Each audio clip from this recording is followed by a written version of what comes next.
Au Maroc, une école de jardinage attire de nombreux apprentis sensibles aux questions environnementales. Installée dans la périphérie de Salé, ville voisine de la capitale, Rabat, l'école de jardinage Bouré-Greg, Med Omed, offre depuis 2018 une formation gratuite en 3 ans, principalement ouverte à des jeunes menacés d'exclusion sociale ou en décrochage scolaire. Quand je suis arrivée dans cette école, 80% de ma vie a changé. J'ai pris confiance en moi grâce aux relations que j'ai tissées avec les formateurs et mes collègues. Maintenant, tout va bien. Hind Bensbitia a aiguisé son regard sur les changements climatiques, mais aussi trouvé une perspective d'avenir dans un métier qui est exercé majoritairement par des hommes.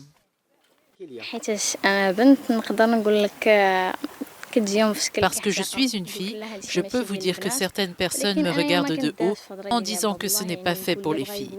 Mais je me moque de ce qu'ils racontent. J'aime ce que je fais et je continuerai à le faire.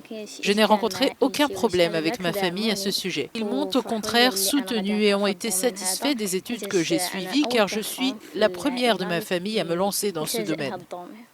Le pari du projet récemment distingué par le prix européen des compétences vertes est triple. Sensibiliser au changement climatique, favoriser l'inclusion des jeunes, particulièrement frappés par le chômage, et promouvoir l'égalité des genres. Nous souhaitons que ces jeunes soient indépendants pour une partie d'entre eux et que d'autres travaillent pour des entreprises. Nous devons leur donner les outils nécessaires à leur développement personnel.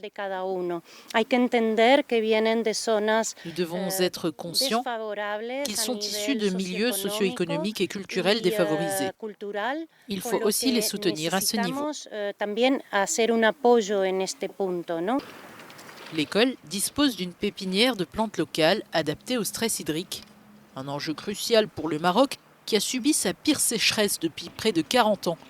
Celle-ci devrait en outre s'intensifier d'ici 2050 sous l'effet d'une baisse de la pluviométrie et d'une augmentation des températures selon les données officielles.